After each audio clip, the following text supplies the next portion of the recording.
Alors, pour l'exercice 3, vous allez créer un nouveau dossier, lettres. Vous allez le mettre en position orientation portrait et vous allez changer le titre, donc exercice 3. Et vous allez créer une feuille blanche. Donc, ma gang de petits comiques, aujourd'hui, ce qu'on va faire, en fait, on va comprendre le principe de palette de couleurs. Donc, de se créer une palette de couleurs, c'est important. Surtout quand on travaille à partir d'une image qui nous est imposée. Donc, admettons qu'on va chercher les couleurs de l'ancien l'ancien logo de l'Impact de Montréal. Donc, on te demande de créer un autre logo, ou de changer, ou de faire des chandails aux couleurs de l'Impact. Donc, il va falloir que tu crées une palette de couleurs à partir des logos qui sont là. Donc, ce que tu vas venir faire en premier, donc, tu importes ton image, comme j'ai fait, et tu vas venir faire un carré ici. Donc, pas nécessairement avec une ligne contour, mais ça peut être avec une ligne contour, mais à la base, là, on ne mettra pas de ligne contour. Donc, juste un carré ici. Et puis, ce que tu vas faire, c'est que tu vas utiliser la pipette. Donc, et tu vas aller chercher les couleurs donc, principales du logo. Donc, tu vas venir pour chaque couleur du logo, donc prendre la pipette, même tu pourrais te prendre une coupe de carré. Puis, tu vas venir donc te créer comme ta palette de couleurs officielle pour après ça que tu vas réutiliser pour créer autre chose. Donc, je prends la palette ici, je prends la pipette et je vais chercher le gris qui est ici. Je vais prendre l'autre carreau, je vais prendre la pipette et je vais venir chercher le gris un peu plus foncé. Je vais prendre l'autre case, je vais venir chercher le gris ici, plus foncé, mais là, il se confond avec le fond. Donc ici, je vais mettre une ligne contour noire. Donc, je vais venir... qu'est-ce qu'on a comme couleur pour l'impact? On a le blanc, donc aussi, donc ça, le blanc, tu vas en avoir de besoin. Et le noir, donc on va se faire un autre carré pour...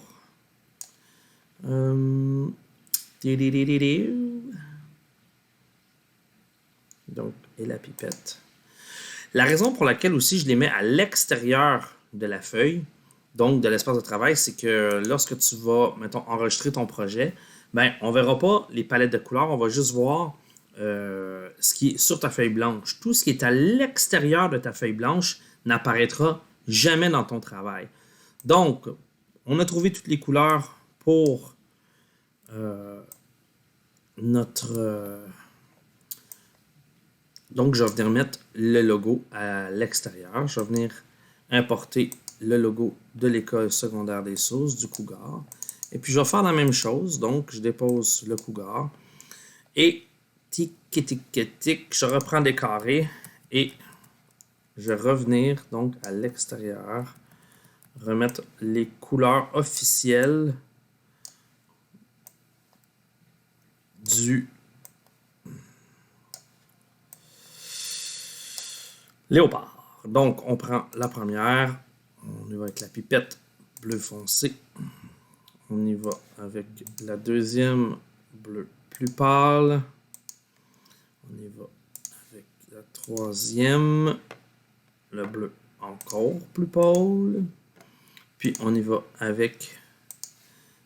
on y va avec la dernière, donc l'orange.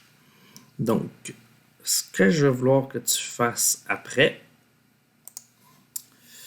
c'est je vais vouloir que tu crées. Donc, tu vas venir placer le portrait, le cougar à l'extérieur de ton espace de travail. Et je vais vouloir que tu me crées avec. OK? Donc, maintenant, ce que tu vas faire, c'est qu'à partir de la palette de couleurs de l'impact, tu vas venir créer donc les formes que je fais. Donc, je te demande de me faire un grand rectangle. Et le rectangle, donc, tu vas le mettre bleu. Donc, tu prends la pipette et tu sélectionnes le bleu. Donc, je te demande de me faire 4 étoiles. Donc, tu vas me faire une première étoile que tu vas me faire... donc, tu vas me faire des étoiles noires. Donc, les étoiles, tu peux les copier, coller. Tu vas mettre 4 étoiles aux 4 coins. Voilà. Là, je fais CTRL-C, CTRL-V pour les étoiles. Je vais te demander de me faire des ronds.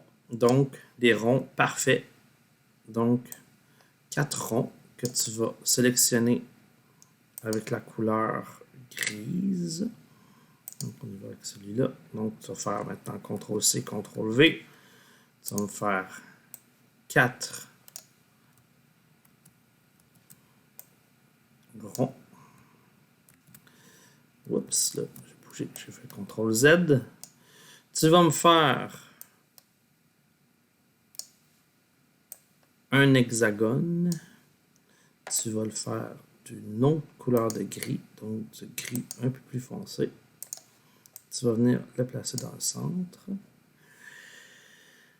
Et tu vas utiliser donc l'outil trait que tu vas venir créer un trait que tu vas venir rendre épais et tu vas venir le mettre de couleur blanc.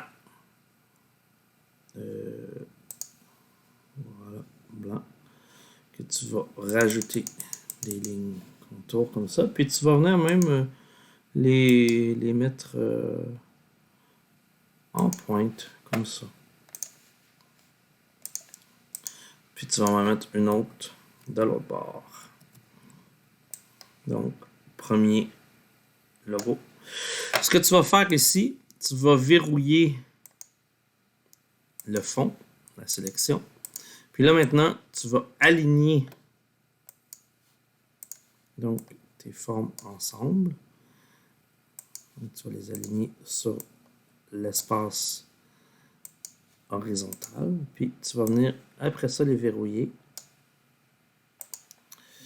Donc, pour sélectionner des formes indépendamment, tu gardes ton doigt sur le bouton Shift. Et tu vas venir, donc, comme ça, les sélectionner pour qu'ils soient tous alignés. Garde mon doigt sur Shift, Shift et Shift. Puis, je clique dessus et j'aligne. Voilà. Donc, ici, puis, ce que tu vas faire, tu vas les verrouiller aussi. Donc, tu vas verrouiller ta sélection. Donc, maintenant, je ne suis plus capable d'y toucher.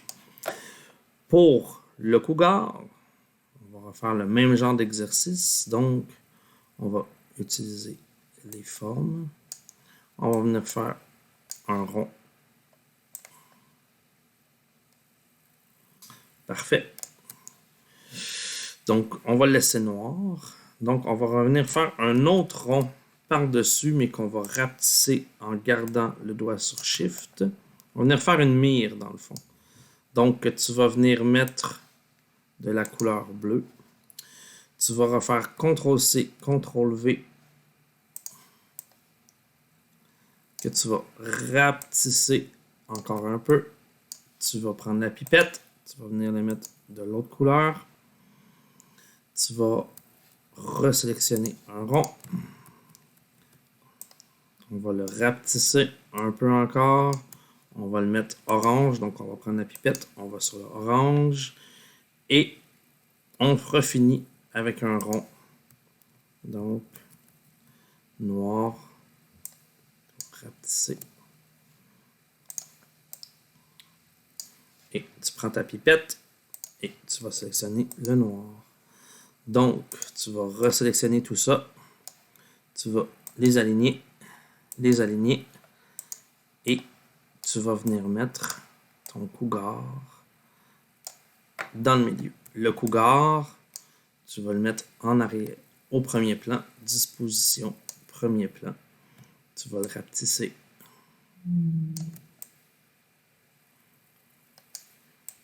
Et voilà. Donc, tu nommes ton nom. Tu marques ton groupe. Tu sauvegardes ça. Et tu me l'envoies par courriel.